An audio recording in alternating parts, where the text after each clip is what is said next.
Hello, Bruins. For those of you I've not had the opportunity to meet yet, my name is Julie Sina, and I have what truly is an honor to serve as your alumni director. And together with our partners in the Career Center, we welcome you today for a really important conversation about how to launch your career in these uncertain times. And reflective of those times, we're gathered here today virtually. We so look forward to when we're together in person and can have all those networking conversations before, after, and during these kinds of sessions. The one thing I do want to start you with and hopefully leave you with is this is an amazing Bruin community. We have over 500,000 alumni around the world, and several of them are gathered here today to offer you their guidance and their wisdom, not only today, but forever, because that's what Bruins do. This is so important. We network with each other, we hire each other, we support each other, we lift each other up, not only at this day, but forever, because once a Bruin, always a Bruin. And this Bruin network is here to support you each and every day.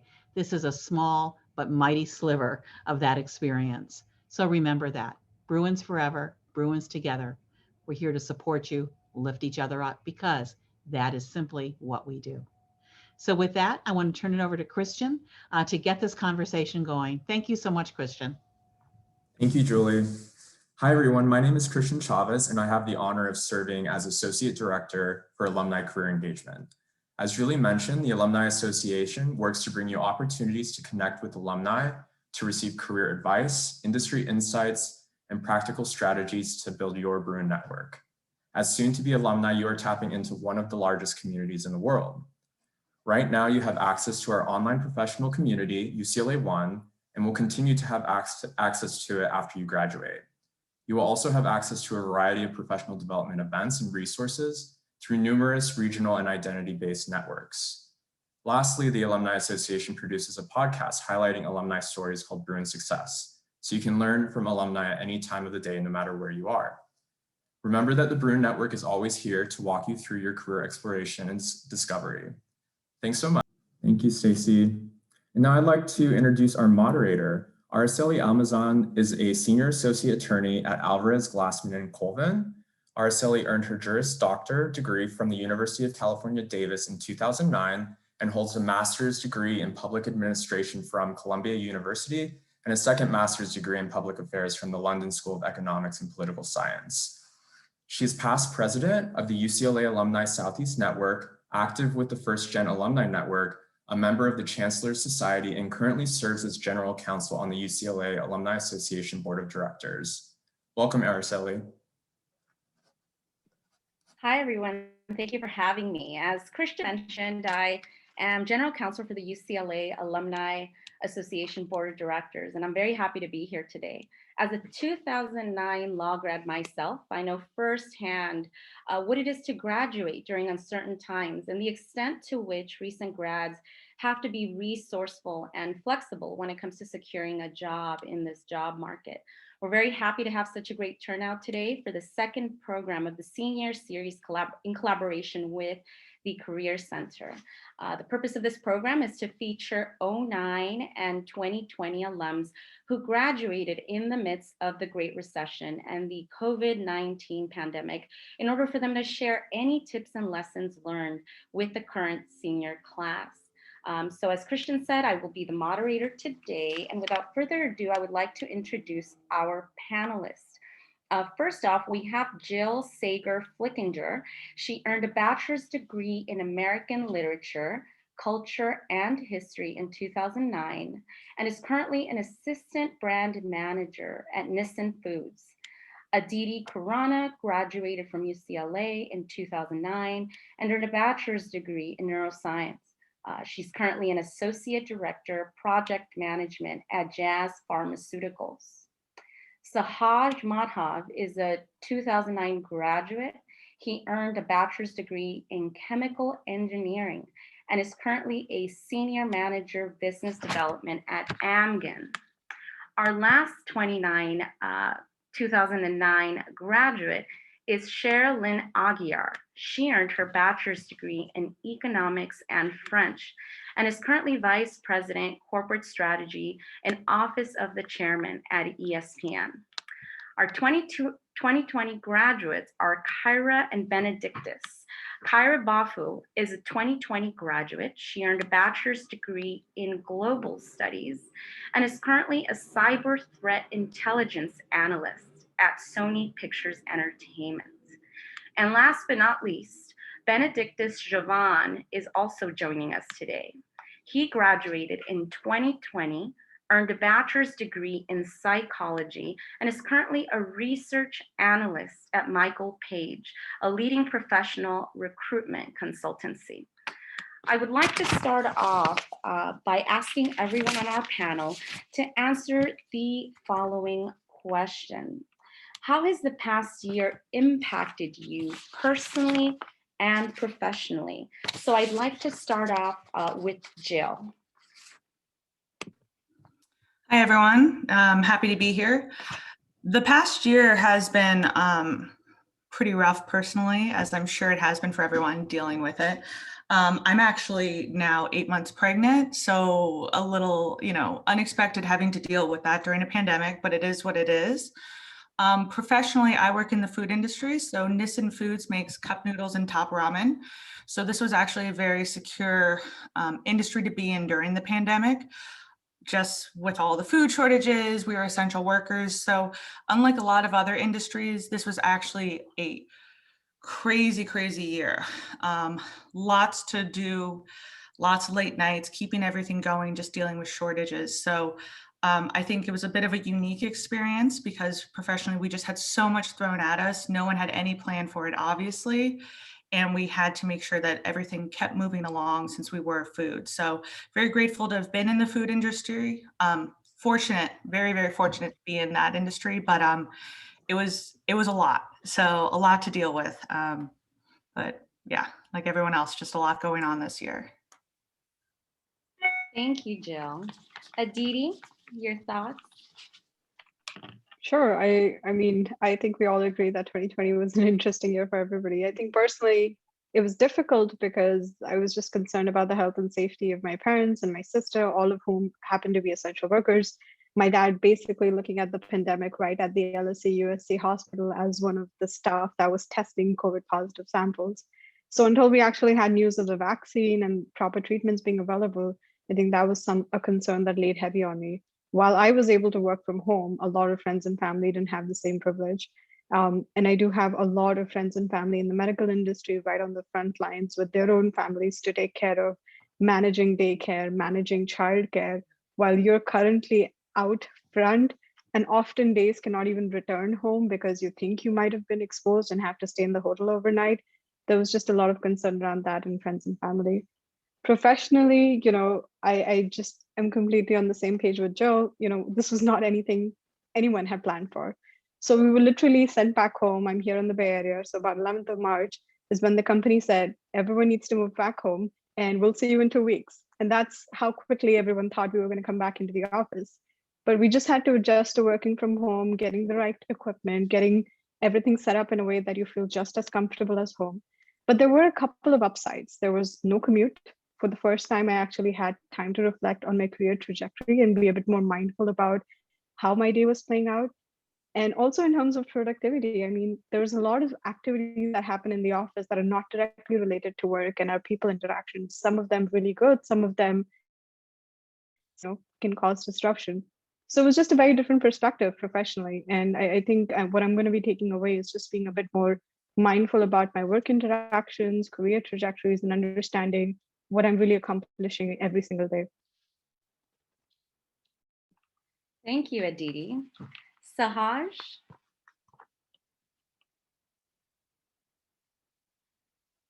Sahaj, are you there? We'll skip Sahaj for now and go to Chara. Yeah, so I would say personally, I would definitely echo everything that was already said so far. The one, I guess, sneaky benefit that I would say was kind of nice for me personally is that I'm based on the East Coast. I'm in New York, and because of that, I don't really get to spend a lot of time at home with my family in California. So one of the benefits was that I did get to spend about 8 months last year in California with my family and friends, which was really wonderful, and something that, I don't think I've been able to spend that much time with my parents since before college. So it was nice to be able to have that time to spend with them. Professionally, I would say it was also a grind for many of the reasons that were already described too. I work in sports, and sports basically stopped for a big chunk of the year, as many things did for many people, in trying to figure out what do we do, when do we think things are coming back next, and trying to troubleshoot everything in the moment. But also, because I oversee strategy, trying to figure out, well, the business isn't going to stop. So how do we plan for next year, 5 years from now, 10 years from now? It's also a really big challenge.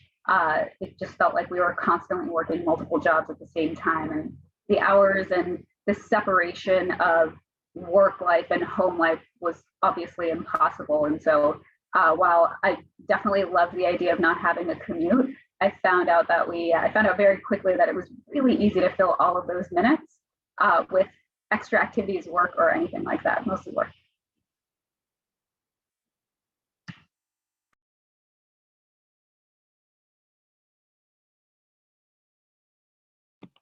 Oh, thank you, Chara, for that insight. So now on to our 2020 grads. We'll start off with Kyra and then Ben. Thanks, Araceli.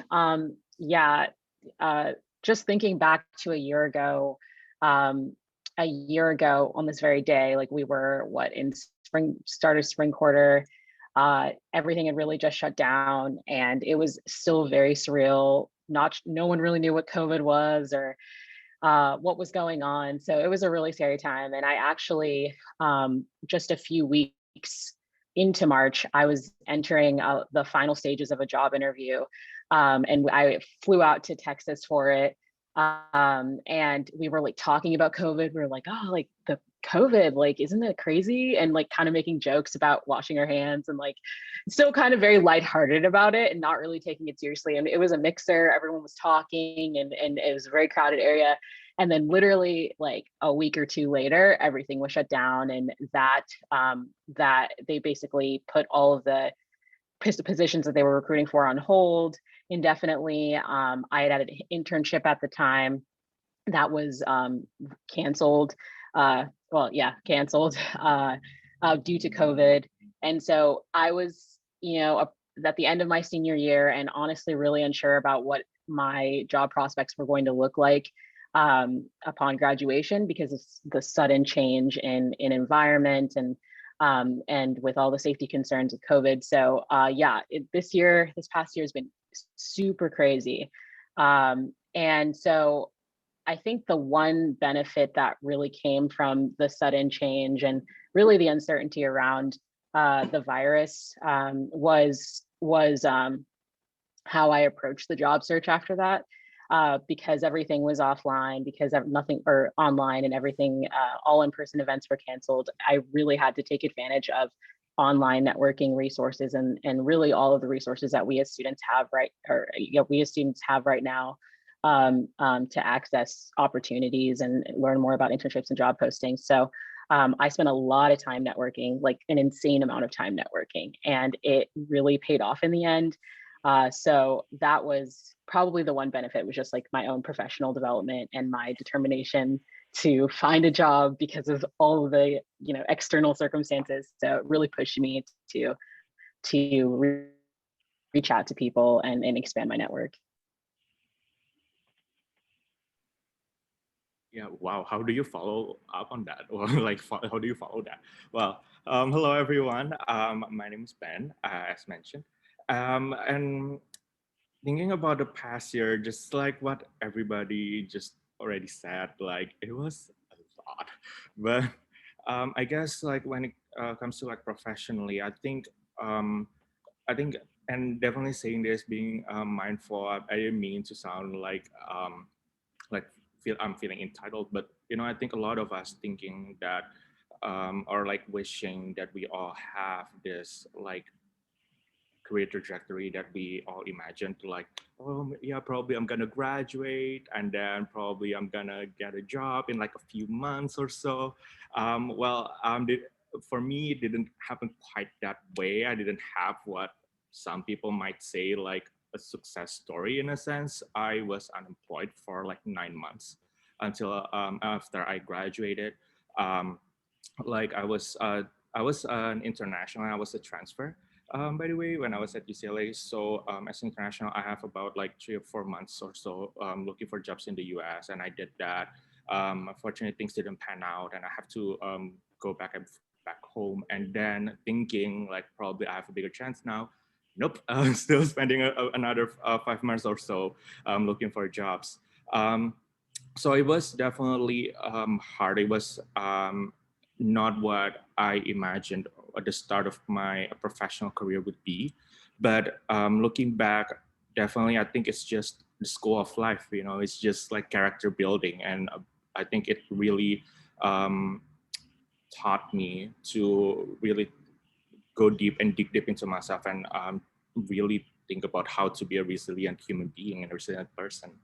And like personally, I think like all people, definitely our lives change. And I also feel that in the past year, a lot of the challenges for me personally is definitely mentally up here, because there's just a lot of things to process. Like just like what everyone has said, like what I call Kyra also already said. I think for me personally, I think graduating also in 2020, there's a lot, just a lot to process. Like being transfer international as well, like just in general, you don't have a lot of time at like UCLA or even like in the US in general.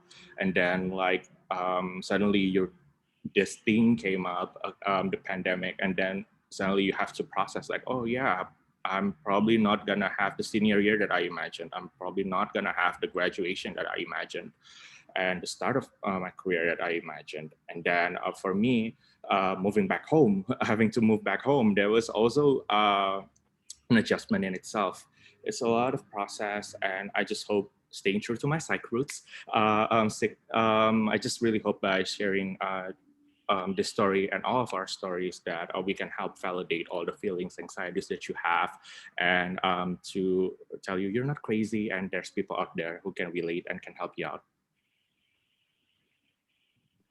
So I'd like to welcome Sahaj. I know there were some difficulties, but thanks. Welcome aboard, and we'll turn it over to you. So the question on the table was, how has the past year impacted you personally and professionally?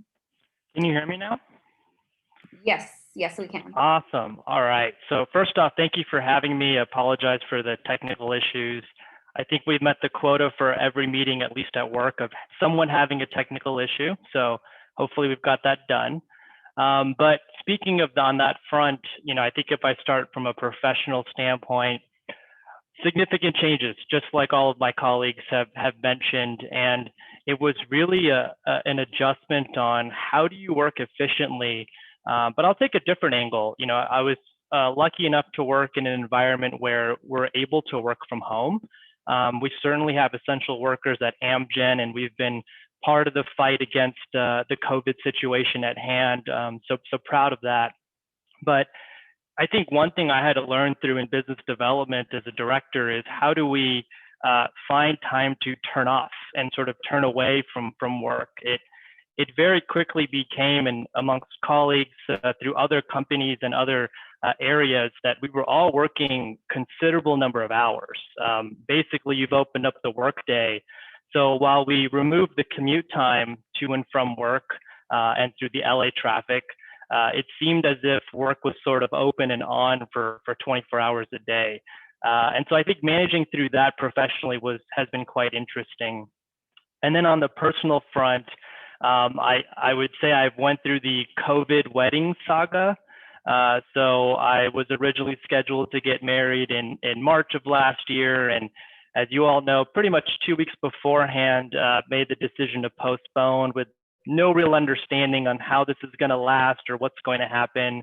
And ultimately we got court married in June, and then in December we had a very small wedding in the front yard of my parents' place in Los Angeles. So you know, excited to be married, but I went through the whole trip and trials and tribulations last year on getting all of that sorted out. But yeah, I think professionally it's been such a big adjustment from a work perspective, but I think we're in a good flow. And then personally, it was just getting up to speed on how weddings are going to work and what's the safest way to conduct it.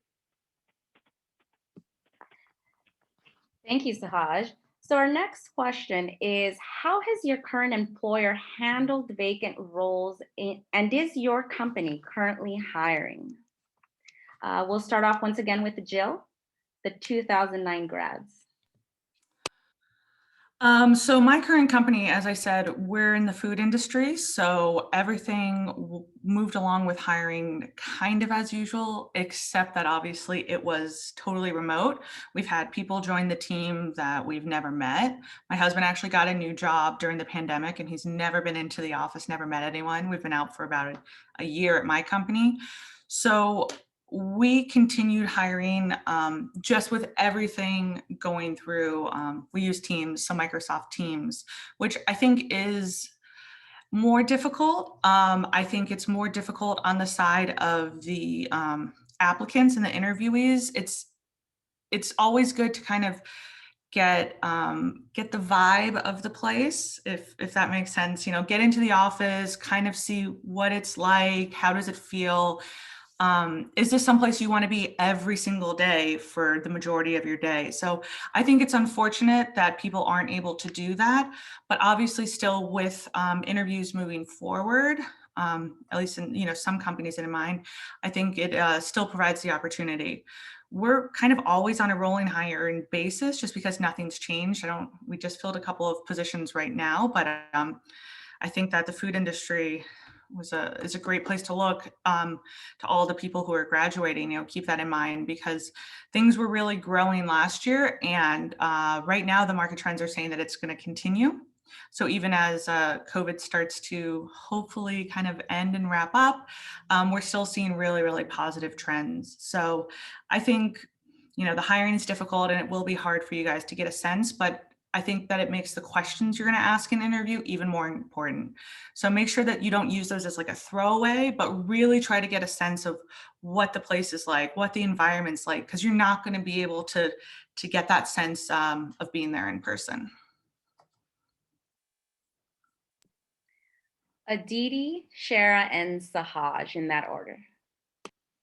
Sure. So I'm going to share some of the insights and really want to echo some of the things that Jill also said. So I work in the pharmaceutical industry. We do a lot of neuroscience and oncology drug development. And I know there were a lot of pharma companies that were impacted during the COVID pandemic because they couldn't conduct their trials. But thankfully, we're working in the rare disease, life-threatening disease area. So, the trials had to continue even though there was COVID-related research ongoing. So from a hiring perspective, the company is always hiring. I think there's a lot of change in the recruitment mindset now that the company has been able to see people working successfully remotely. I think when we do go back into the office, there would be probably a much more open-mindedness about the number of days people are in the office versus working remotely. With that kind of shift in mindset, you also get a shift of, yes, now we can potentially source talent from areas that we don't have headquarters in, or we don't have an office location that is, accessible.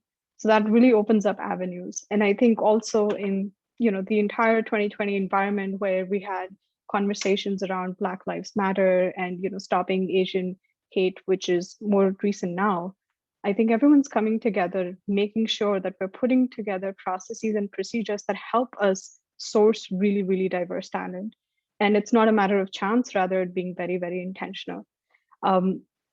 In terms of the new hires that actually came on board in 2021, I think, or 2020, the initial mindset was, these are new people coming into the company. How do we best ensure that they get a sense of cultures? So just going to Joel's point, as an employee who's interviewing for a company where you're quite aware that you may not actually get to see anyone in person, at least for the next 6 months or foreseeable future, you really have the power to ask the right questions to get a sense of the cultural fit and how you can best do that, whether it means talking to more people from the company or just understanding the kind of resources that they've been able to provide to their employees during the pandemic and how that's helped growth and what the work-life balance really looks like.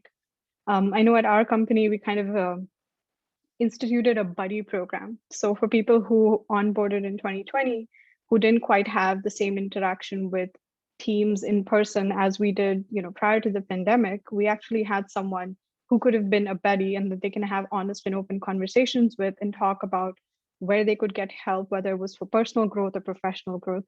So, I mean, I think the hesitation that people had in terms of even switching jobs or applying to new roles or hiring fresh graduates, all of that has quite disseminated, as I would say, in the past few months. I think I'm up next. We are also, similarly to what Jill said, hiring on a little bit of a rolling basis. And fortunately, we are hiring both us at ESPN and then across the Walt Disney Company, which is really wonderful, especially in this specific time, given that, through the pandemic, we did have to go through a wave of pretty public furloughs and layoffs and things like that. So really fortunate to be in a place where we're on the other side of that, or at least getting to the other side of that now, where we can talk about growth again. I also feel very fortunate that we are hiring a handful of folks on my team right now too, which, thinking to what both Aditi and Jill were saying around, asking the right questions, making sure the team's the right cultural fit. I actually think about a lot of that as we look towards hiring as well. Making sure that the people that we're talking to are the right fit, making sure that there is the right connection between the folks who are coming in and the folks on my team who will be managing them. It's certainly a very interesting time to be bringing folks on board. And I think also as hiring managers, it's important for us to be mindful of what the needs of any of those new hires would be and to make sure that you over communicate. And I would also say that, like, one of the things that I tell the new folks on my team is to, over communicate, make sure folks feel welcome, like they understand what's going on and things like that. And I would also encourage the new folks on the team to speak up and let their managers know like what they need once they're onboarded and once they're sort of starting those new roles.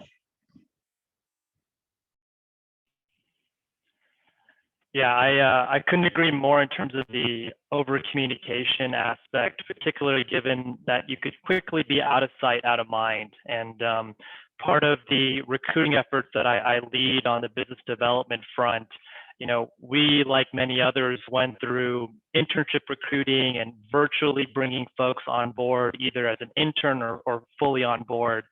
And a big part of what we've tried to do, similar to, I believe, what Aditi had mentioned, is we have a buddy system, we have a mentorship system, and we really try to find activities, could be cheesy, could be corny, but sort of virtual happy hours or ways to just give folks some sort of closure, some sort of ability to connect with folks outside of just specific meeting after meeting that's related to work. So we've tried some different ways, some creative ways with our HR group to enable folks to sort of connect with people beyond just the traditional work environment. Taking a step back to Amgen, so our corporate headquarters is out in Thousand Oaks, so the greater Los Angeles area. We are hiring, and even during the pandemic, I would say sort of 2 points to Amgen. One, we had to sort of pivot and figure out, where are our hiring needs. We also looked back within our business to understand strategically, are there any areas that we have overlap or significant resources that maybe we can pivot towards other areas? One example is on our sales reps front. And so we did have some public announcements related to that area. But overall, we did end up having some great results in 2020, and we continue to hire. And so I'm sure, similar to everyone else on this call, you can go to our career website, take a look at the types of recs, and I think you're going to hear later in the panel discussion, but I really challenge folks to not be intimidated or distracted by recs that seem to be overreaching or overachieving. put yourself out there, because you really won't know if you have a shot at it unless you actually apply, and utilize this alumni network. Don't be shy of reaching out to folks that can really get you into the door or could help guide you on what the organization structure looks like and maybe where the right role could be for you. Kyra and Ben.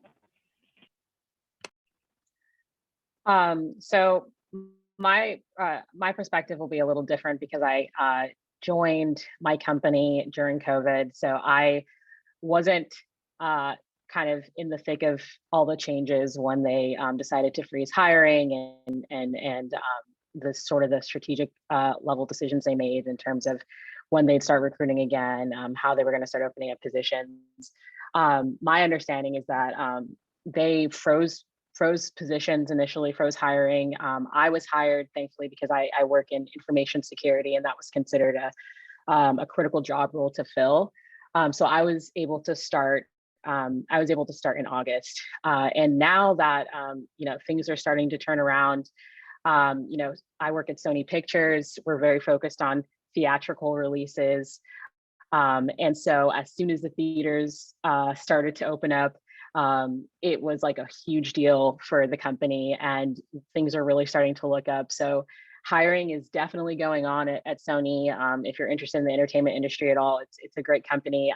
It's been a very interesting experience to be onboarded and to start working completely remotely. Like Jill's husband, I've only met my colleagues online, and we have every day we have 20 minutes set aside. It's like a virtual water cooler chat where we just chat about our day. It's work topics is off limits, although sometimes it does come up. And that's how we hang out. It's pretty interesting. And honestly, because I haven't met my colleagues and it's been almost a year, I'm almost a little nervous to go back in person because I'm like, oh my gosh, I've been at home this whole time. I don't know, I don't even know what it's like to react or to interact with my colleagues in a normal office environment. So there's actually a little bit of anxiety there. But I really wanted to echo what Sahaj said just now about applying for positions and not being intimidated by job requirements, because in my position, I work in information security. I'm a cyber threat intel analyst. I majored in global studies. So my background is completely in social science. I had no technical experience whatsoever when I started my job. And I had one internship in privacy and cybersecurity, but it was at a law firm. So again, not super technical, more focused on the law.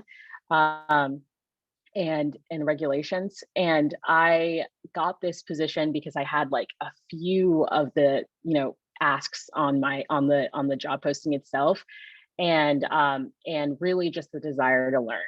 I really was I was eager. I was really interested in the position, and I reached out to my boss on LinkedIn actually and expressed my interest in the role. And she asked me to forward her my resume, and that was basically, it was an informal interview, and then I kind of went on from there. Two things I wanted to say on top of that is I believe I read a statistic the other day that said that you only need to satisfy 30% of the job requirements that are actually listed on a job posting, which is something that I think most people don't realize. They think they have to check all the boxes, and women are way more likely to not apply to positions that they don't feel qualified for, or hold themselves to an extremely high standard when looking for positions, and men are much less likely to do that. And so I think you need to consider those things when you're applying. Take chances. You are more than qualified, and the most important thing is a willingness to learn, a desire to learn, especially if it's an entry-level position. Employers know that you don't have a ton of industry experience, but what they want more than anything is someone who's a sponge and can just absorb all the information and is happy to be there and eager to learn. So. Thank you, Kyra. When it comes to my company, at my page and a page group in general, just when it comes to handling vacant roles, definitely I'm also still new, just what Kyra's position is. I would say that, but talking to my managers, like from what I know, definitely when the pandemic hits, Page Group, like all companies do, we're definitely very risk averse because the market is very volatile. So recruitment in general was just slowing down. But now, as it's been like a year since like the beginning of the pandemic, I think a lot of companies are starting to figure out their new rhythm. So, and especially after the advent of the vaccines, we see that in recruitment in general, the market is looking promising and hiring has picked up. So since we're a recruitment firm, if you're interested in working with one of our clients or any of our clients, feel free to look into our website at michaelpage.com. We have offices in like 140 locations across 40 different countries globally. So feel free to just check on our website. We have offices actually in the US in like LA, Chicago, Boston, New York, and a few more.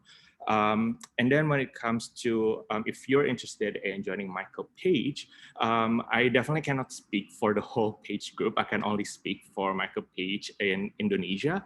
But here for Michael Page Indonesia, we're actually hiring for consultants. So if it happens to be that there's any Indonesian talents watching right now and thinking about returning back home after you finish your studies, we're actually open and we're looking for you to join us. Thanks, Ben. Our next question is, going back to when all of you were undergrads, what were your career and professional goals during college, and where has your career journey taken you since graduating? So we'll go ahead and start once again with the 09 grads with Jill. So I'll be totally honest and say I had no idea what I wanted to do when I was at UCLA. You know, the path was always like work hard in high school, get into college, and it just felt like then there was like another step. You would just get a job. Of course, 2008, 2009 hit, and that definitely was not the case. I ended up back home, as I think most of my friends did. So at that point, really, I felt like I didn't have a lot of chance to just sit around and be like, what do I want to do? What do I want to do? I took about 9 months to find a job. I felt I was very fortunate to get any sort of job at that point. And I did end up kind of on a career path or trajectory that I didn't want to go in just by happenstance. So about 5 years after I graduated, I knew I wanted to go into marketing. So I went back to Anderson and got my MBA, and I kind of did like a career reset. So for me, you know, maybe not knowing exactly what I wanted to do made it a little bit more difficult, but jobs were just in short supply as it was.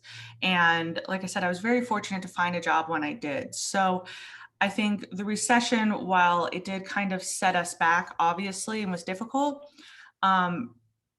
it's not anyone's fault. And I think that that's something to keep in mind when you guys are searching, is that this is always going to be part of your story, but everyone's aware of that. You know, even now, if I'm in interviews, I say, you know, because they're like, whoa, how'd you get to here? How'd you get to marketing? Or how'd you get to brand management? I'm like, well, I graduated in 2009, and everyone's like, okay, you know, I got it, because everyone's aware of what goes on. So, you know, it's definitely not your fault. I don't think that there's any shame in taking time, moving back home. It's just a reality of the situation. So I was able to get a job, and a few years later kind of reset and get onto a path that I knew I wanted to be on. So I think, you know, just keeping in mind that this, no matter what happens, this isn't the end all be all of your career by any means. You've got a lot of years ahead of you, a lot of time to figure things out, and you definitely can make moves later on. So I think just, you know, remembering that, and it was very difficult at the time for me,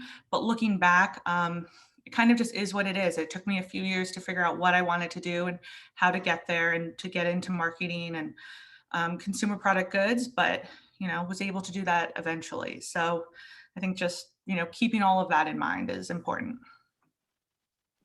Thank you, Jill. Aditi, Chara, and Sahaj.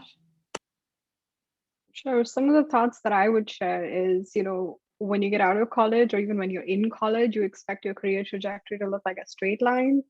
When it actually pans out and you look back, it looks more like curvy, and a few steps back, a few steps forward, zigzagging all over the place.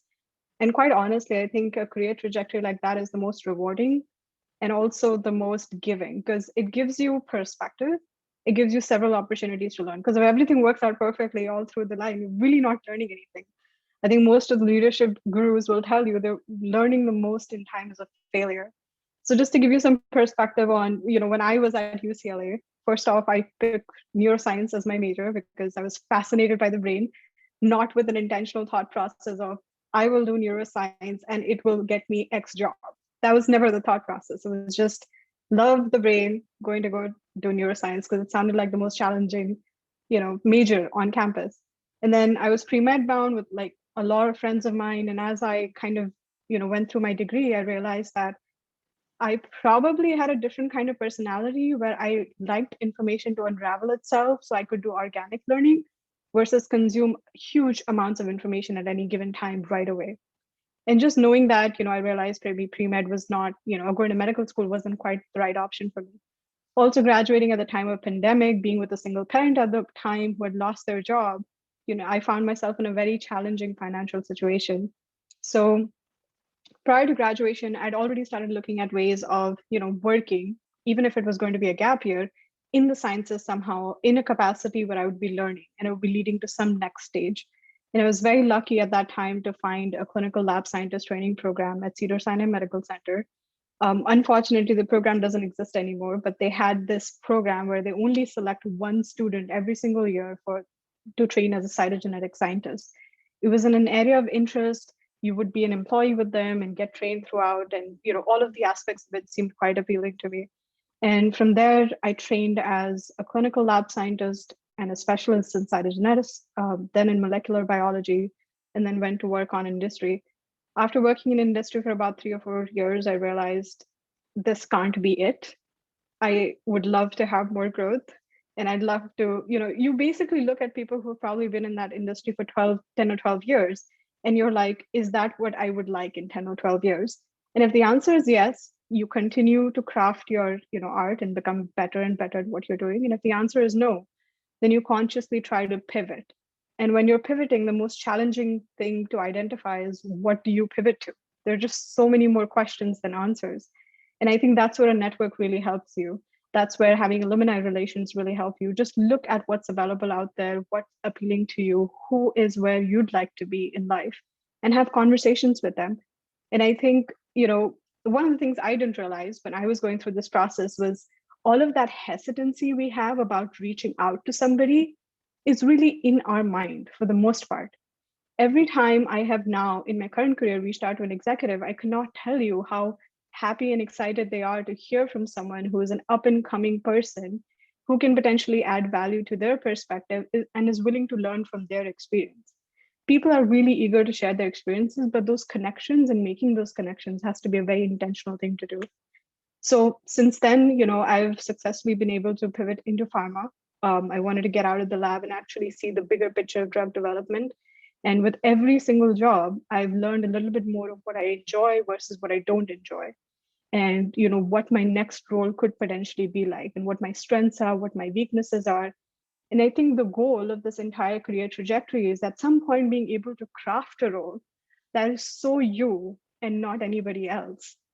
And that's when you would say you've truly reached your potential. You've actually explored all aspects of what you enjoy and what the world has to offer to land in a position which just speaks to who you are as a person and you can bring your authentic self to. Thank you, Aditi. And just because we have time constraints, I'd like to ask everyone to limit their answers to 1 minute, because after this question, we have one last question that I'd like everyone to answer. Thank you so much. So Chara, Sahaj, Kyra, and then Ben. All right, tough act to follow. I'll try and be really quick. I think I have a slightly different story than those that are told so far. I came to college knowing exactly what I wanted to do after college, which was probably the biggest challenge that I could have set up for myself, quite honestly, because anything that I looked at that was less than the job that I wanted was going to be a little bit of a disappointment. I always knew that I wanted to work in television. Everything down to going to UCLA for school was like a very intentional choice for me. I majored in economics because I thought that was the same as business. I was wrong. I learned that very quickly, but I stuck with it and it was fine and I loved it and it was great. I applied to any internship I possibly could to try and get my foot in the door in television and entertainment. I did a lot of unpaid internships. And I would say that the year that I graduated, I applied to probably every job that was available on the job boards. And I think I got rejected from every single one of the jobs that I applied to. To be fair, I was applying for literally anything, even things I was definitely not qualified for, definitely even less than 30% qualified for, but I just kind of felt like I needed a job. I got really fortunate. I would say, like, if you ask me in more detail about my career trajectory, a lot of it I would chalk up to luck. And I would say the first lucky thing that happened to me was that I stayed really close with the folks that I had interned for the summer before I graduated. And they called me back 2 weeks before graduation and they were like, we have an open temp job. Someone's going on maternity leave. Will you come work here for an indefinite amount of time until we figure it out? And I was like, sure. You want me to move to New York for a TBD amount of time for a job that, like, I don't know if I'm going to have for a long time? Yeah, why not? I have nothing else to do. So I packed my bags, I moved to New York, and I would say I ended up working at Disney, and I am here. I want to say still here. I left for a little bit and came back, but I feel really, really, really fortunate that had worked out, because had it not, I'm not sure that I would have been lucky enough to get to work in the field that I really, really like working in. Cool. Yeah, I think in terms of my story here, going into UCLA, and I'll try to make this quick, figured science and math were the two I was interested in, and my core has always been I just wanted to help people, and how can I do that? So I pursued a chemical engineering degree, and there was a track that had just started at my time that was, I think it was called Business for Engineers, something like that. And it was 3 courses, and that's what opened up my eyes to the business side of healthcare and of life sciences. And so similarly, coming out of school, I took the job that made sense to me from a skill set perspective, given the limited number of opportunities. But I eventually got an MBA and then hopped over to the corporate side of healthcare. And so I don't know if I could have predicted that when I was an undergrad, but it was UCLA that opened up its doors and provided this new class structure that I had not known anything about, that at least got the seed in my head to realize later on an MBA would be great. And then pursuing my career in healthcare was the right goal for me, but it took that track for me to get there. Yeah, and for me, I majored in global studies, and I knew that I wanted to work in the nonprofit space in some capacity. That's all I really knew for sure. Was I was interested in international development, working for a nonprofit potentially. At one time, I flirted with the idea of working at the State Department. Thought diplomacy was really cool. I did a travel study program through my major and went to New York, learned more about global governance in the UN, and decided that it wasn't for me. And then I had an interest in urban planning. I actually picked my thesis advisor, who's in the urban planning department at UCLA, and I picked him just because I was interested in it, wanted to write my thesis on a topic related, and then changed my mind, got an internship as a privacy and cybersecurity intern. Then I wanted to make it about my thesis about disinformation on Facebook and how that impacted the Rohingya crisis in Myanmar. So I literally was like all over the map. And then after that internship, I was like, you know what, cybersecurity is really cool. Like, I want to learn more about this. And so that's ultimately what led me to my position at Sony Pictures. So for me, it's been anything but linear. I'm all over the place, and I'm the kind of person that, will wake up in a week and decide that I want to be a doctor. Like, I'm just, I don't think one career is meant for me, or one, there's not one end goal. I think that, I really like cyber, and I'm actually in a position where I'm starting to think about grad school, and I'm starting to think about what direction I want to go in from this point. And I thought about an MBA. I'm also thinking about a more technical degree because I don't have a background in cyber. I'm thinking about pursuing a master's in information security. And so I'm really just, thinking about my options. Where do I go from here? But I think the one thing that that's really stuck with me thus far is that it really, I mean, I feel like you're rarely going to find someone who seriously knows what they want to do in 10 years or even 5 years. Like your career is evolving, and it's really not, I mean, just go with what's most interesting to you, and you can't go wrong. If you enjoy what you're doing, then it's really not work. So that's been my experience thus far. Thank you, Kyra. All right. For me, during college and even before that, I've always been interested in psychology, and especially in the aspect of people empowerment in the workplace. So that's why I've always been interested in going into the realms of like HR and recruiting, training and development, or like organizational development is something that I've always been interested in, and a big focus of mine when I was in college. And since graduating, well, I'm mostly still focusing on during that time looking for opportunities within that realm.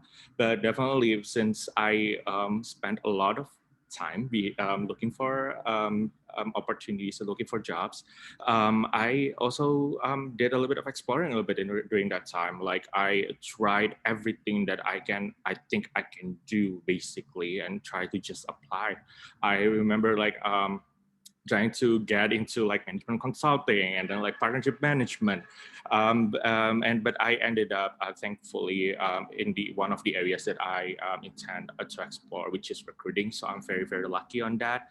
But yeah, just like echoing what all the other panelists have already said, like just keep on applying, just take on chances, and just to widen your network and widen your search, and things will work out in the end. Okay, thank you so much. So many nuggets of wisdom. I think a lot of us can relate to everything that has been said. So if either of you, this is the last question, what advice would you give current seniors that are job searching right now? If you could answer this question in 30 seconds, what would be the bullet points each of you would highlight? So let's start off with the 09 grads, Jill, Aditi, Chara, and Sahaj first. I think just keep applying and don't get down on yourself. I probably hundreds of rejections when I was looking, and you just need one. So I think, it's very, very easy to feel disheartened, but you just keep plugging at it. Maybe set a schedule, look for the jobs in the morning, apply in the afternoon, and you just routinely do that every day. But that's the best advice, is don't get down on yourself at all. There probably will be more and more rejections in the future, but just keep going. Something will break open, in a good way. I'll probably say 3 things. Don't fear rejections. Definitely make the most of internships. Don't be fearful of doing unpaid work. Research programs, whatever you have the opportunity to. Build relationships before you need them. Don't wait till you graduate to start reaching out to people in industry that either you admire or want to be in similar roles. Like, do that ahead of time, and just believe in yourself. It's a very easy thing to say, and I think there's just so much that happens in this journey that makes you doubt yourself, but don't fear it, and just know that there's light at the end of the tunnel. Say 2 things. Be patient with yourself and with the process, and be flexible. Your first job is probably not going to be your dream job. Also, your second and third and fourth jobs may not be your dream job either, but be patient. Do whatever you can to just learn all the skills you think you might need to get that dream job one day, and be flexible. I moved to New York, and I've been living here on and off for the last, 10 years now. I didn't want to live in New York. I still don't want to live in New York, but this is the best opportunity for me. And I sort of took it because that's what I knew I had to make the best of. Yeah, two bullets from me. One, think outside the box of your major. I didn't know at the time that as a chemical engineer, you can pursue investment banking or consulting. So think outside the box. And then number 2, just as Chara mentioned, your first job probably won't be your dream job, but it's about building experience and building relationships and getting to your end game. I think what you've heard with the 09 graduates here is their first job is probably pretty different than their current job today. And so it's really about getting experience first and then building upon that to get to your eventual dream job. And I would say I just want to echo what Aditi and Sahaj just said. One, don't be limited by your major. Literally, you can do anything you want. It doesn't matter what you studied. You will be an add value. If you come from a unique background or studied something, outside of what people in your profession typically study, like that is an asset, and always view it that way. You can market yourself however you want. And then networking is the most important thing ever for your professional career. And I know it's something that everybody says and you're tired of hearing it, but it's every single opportunity that I've gotten came from reaching out to somebody. And if it wasn't the recruiter, then it was someone at the company, and it was just an informational interview. If I was exploring an industry, it was just to learn more about the industry, or what that person does, to see if I wanted to do it. Literally every opportunity I've gotten came from reaching out. So when you apply for jobs, if you can, try to reach out to the recruiter, figure out who the recruiter is or recruiter on the team, and then or reach out to someone that works at the company, or see if you know someone already who works at the company, or someone at UCLA, someone who graduated from UCLA. Just find a way to make one contact at that company, and you have literally much higher chance of getting at least a response back. It's a huge benefit. So please network. Yes, echoing everybody just said, ditto on all of you. And also, I think definitely picking up on Kyra's point, definitely building your network is very, very important. I think looking back at the opportunities I've had so far, it's definite. Most of them definitely came from networking or from someone else. So really hone in on that. And I know that sometimes networking can be very, very hard. I am naturally a very introverted person. I can be shy and it's hard to reach out. But find a way to network that is within your comfort zone in your own way. That's gonna help people see you, that you and you came across as someone that is willing to learn and sincere, because that's what really gonna motivate people to really want to help you out. And then also a few things, control what you can, focus on that, make sure your resume cover letter is in good shape, ATS friendly, Career Center can help you with that. And also as recruiting has gone more digital, LinkedIn profile as well. And then sometimes, like Jill has mentioned, it's a numbers game. So just send as many CVs as you can, send and apply to as many jobs as you can. Sometimes it's a numbers game as well. And I just can't help it. I'm international. For international students out there, it's definitely hard. I understand that, looking for jobs in another country. Definitely keep going at it, build your network, do all the things that already mentioned. But also don't forget to explore the opportunities at home as well, because it's not an end all be all situation if you ended up having to relocate back home or move somewhere else. So yeah.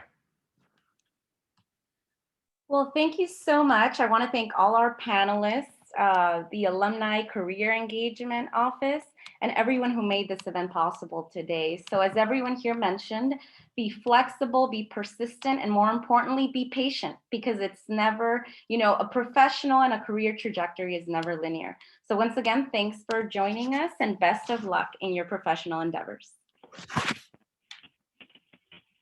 Take care, everyone. Bye. Bye, everyone. Good luck. Thank you. Good luck. Thank you.